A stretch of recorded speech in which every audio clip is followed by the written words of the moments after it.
गोरी दोना बताई। अरे नौरातन चढ़ गइल बा हमरो बुझाता भोरे से करा दारू घर के सफाई। का बात बात गोरी दोना बताई। कहत हमहू सहायता कराई। राजा चलती बाजार रहुआ जाई जाई के चुनरिया ले आई। कोई चाहता ने नौमी के पुजाई लाल के चुनरिया ले आई।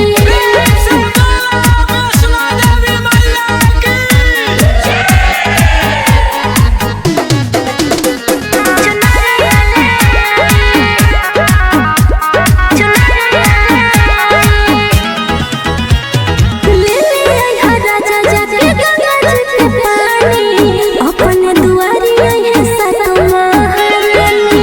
ठीक बा हो सातो महारानी नेहिया लगौले बानी सिरवा झुकौले बानी। पनिया पियावे खाती माली न बोलौले बानी।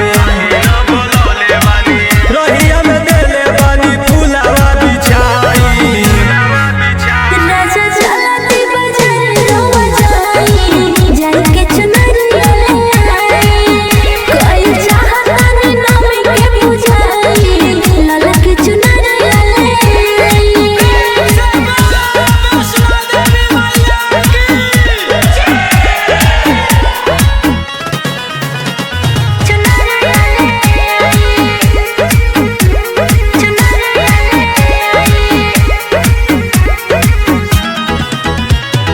जाई के गढ़ा दए गुसुनवा के नथिया मानिलो सतेंद्र पियस लालू तानी बतिया।